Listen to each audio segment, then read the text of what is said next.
Hello, my name is Juan, and today I'm going to read The Neverending Story by Michael Ende, translated by Ralph Manheim. Carl Conrad Coriander, Old Books. This inscription could be seen on the glass door of a small shop, but naturally, this was the only way it looked if you were inside the dimly lit shop, looking out at the street through the plate glass door. Outside it was a gray, cold, rainy November morning. The rain ran down the glass and over the ornate letters. Through the glass there was nothing to be seen but the rain-splotched wall across the street. Suddenly the door was opened so violently that a little cluster of brass bells tinkled wildly, taking quite some time to calm down. The cause of this hubbub was a fat little boy of 10 or 12. His wet, dark brown hair hung over his face, his coat was soaked and dripping, and he was carrying a school satchel slung over his shoulder. He was rather pale and out of breath, but despite the hurry he had been in a moment before, he was standing in the open doorway as though rooted to the spot. Before him lay a long, narrow room, the back of which was lost in the half-light. The walls were lined with shelves filled with books of all shapes and sizes. Large folios were piled high on the floor, and on several tables lay heaps of smaller leather-bound books, whose spines glittered with gold. At the far end of the room was blocked off by a shoulder-high wall of books, behind which the light of a lamp could be seen. From time to time, a ring of smoke rose up in the lamplight, expanded and vanished in darkness. One was reminded of the smoke signals that the Indians used for sending news from hilltop to hilltop.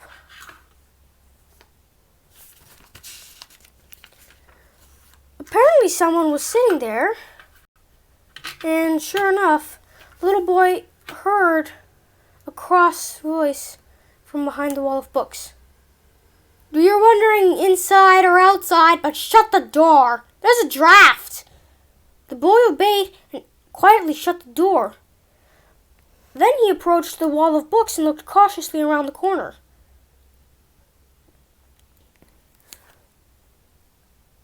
There, in a high wall of books, there, in a high, worn leather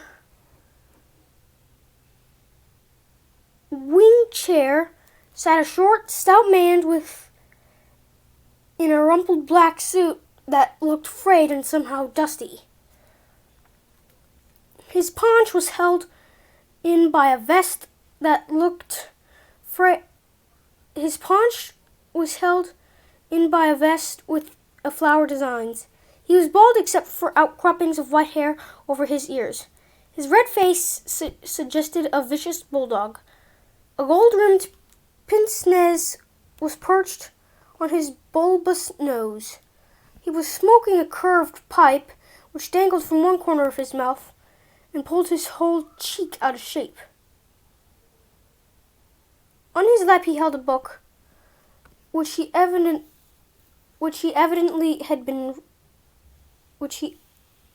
evidently been reading, for enclosed it he left the thick forefinger of his left hand, which leaves as a kind of bookmark. With his right hand, he now removed his spectacles and examined the fat little boy who stood there, dripping. After a while, the man narrowed his eyes, which made him look more vicious than ever, and muttered, "Goodness gracious." Then he opened his book and went on reading. The little boy didn't know what to do, so so he just stood there, gaping. Finally, the man closed his book, as before, with his finger between the pages and growled, "Listen, my boy, I can't abide children. I know it's the style nowadays to make a terrible fuss over you, but I don't go for it. I simply have no use for children. As far as I'm concerned, they're no good for anything but screaming, torturing people, breaking things, smearing books with jam and tearing the pages. It never dawns on them that grown-ups may also have their troubles and cares. I'm only telling you this so you'll know where you're at. Anyway, I have no children's books, and I wouldn't sell you the other kind. Now we understand each other, I hope." After saying this without taking his pipe out of his mouth, he opened the book again and went on reading.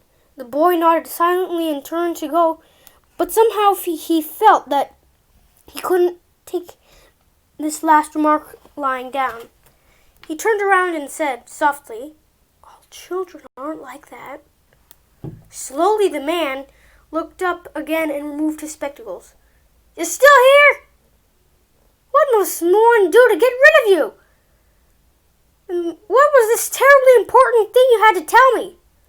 "It wasn't terribly important," said the boy, still more softly. "I only wanted to say that all children aren't the way you said." "Really?" The man raised his eyebrows in affected surprise. "Then you must be the big exception, I presume." The fat boy didn't know what to say. He only shrugged his shoulders a little and turned to go. "And anyways," he heard the gruff voice behind him, "where are your manners? If you had any, you'd have introduced yourself." "My name's Bastian," said the boy. "Bastian Balthasar Books." "That's a rather odd name," the man grumbled. "All those B's." "Oh, well, you can't help it. You didn't choose it. My name is Carl Conrad Coriander. That makes 3 C's.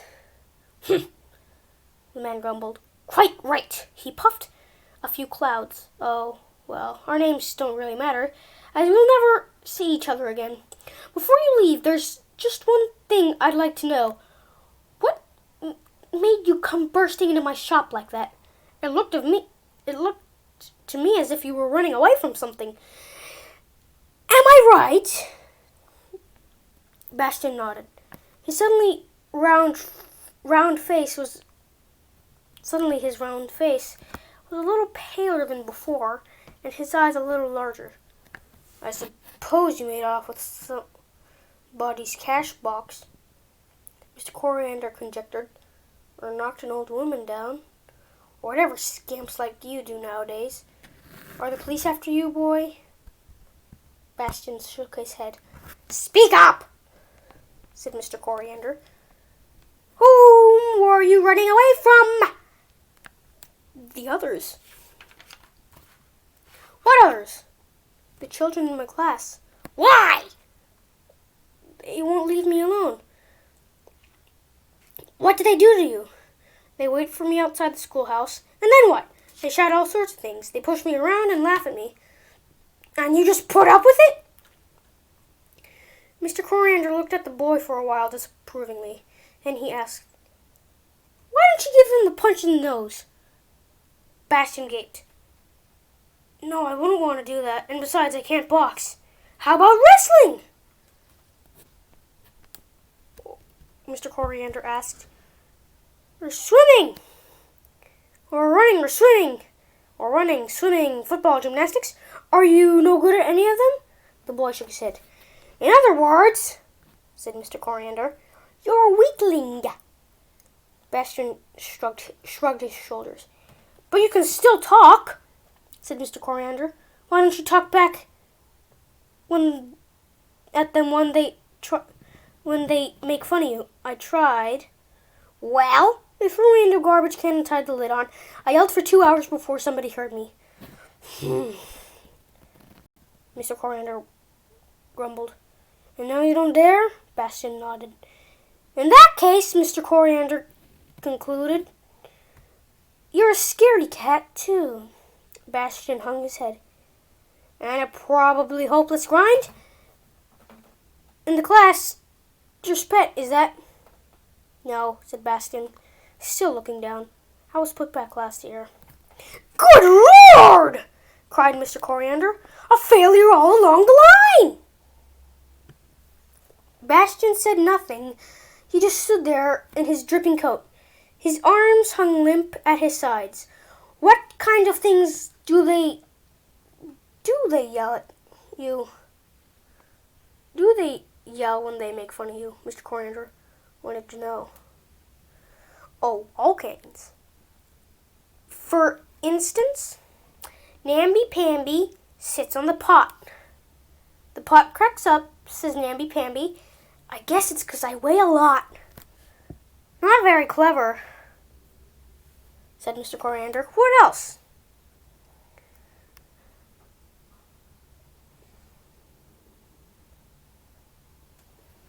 Bastian hesitated before listening. Screwball, nitwit, braggart, liar. Screwball? Why do they talk to you like that? Why do they call you that? I talk to myself sometimes. What kind of things do you say? I think up stories, I invent names and words that don't exist, that kind of thing. And you say these things to yourself. Why? Well, nobody else would be interested. Mr. Coriander fell into a thoughtful silence. What do your parents say about this? Bastian didn't answer right away. After a while, he mumbled, Father doesn't say anything. He never says anything. It's all the same to him. And your mother? She's gone. Your parents are divorced? No, said Bastian. She's dead. At that moment, the telephone rang. With some difficulty, Mr. Coriander pulled himself out of his armchair and shuffled into a small room behind the shop. He picked up the receiver and then distinctly Bastian heard him saying his name. After there was nothing to be heard but a low mumbling. Bastian stood there. He didn't quite know why he had said all he had said and admitted so much. He hated being questioned like that. He broke into a sweat as it occurred to him that he was already late for school. He'd have to hurry. Oh yes, he'd have to run, but he just stood there, unable to move. Something held him fast. He didn't know what. He could still hear the muffled voice from the back room. It was a long telephone conversation. It came to Bastian that he had been staring the whole time at the book that Mr. Coriander had been holding that was now lying on the armchair. He couldn't take his eyes off it. It seemed to have a kind of magnetic power that attracted him irresistibly. He went over to the chair, slowly held out his hand, and touched the book. In that moment, something inside him went click, as though a trap had shut. Bastian had a vague feeling that touching the book had started something irrevocable, which would now take its course. He picked up the book and examined it from all sides. It was bound in copper-colored silk that shimmered when he moved it about. Leafing through the pages, he saw the book was printed in 2 colors. There seemed to be no pictures, but there were large, beautiful capital letters at the beginning of the chapters. Examining the binding more closely, he discovered 2 snakes on it, one light and one dark. They were biting each other's tail, so forming an oval. And inside the oval, in strangely intricate letters, he saw the title, The Neverending Story. Human passions have mysterious ways, in children as well as grown-ups. Those affected by them can't explain them, and those who haven't known them have no understanding of them at all. Some people risk their lives to conquer a mountain peak. No one, not even they themselves, can really explain why.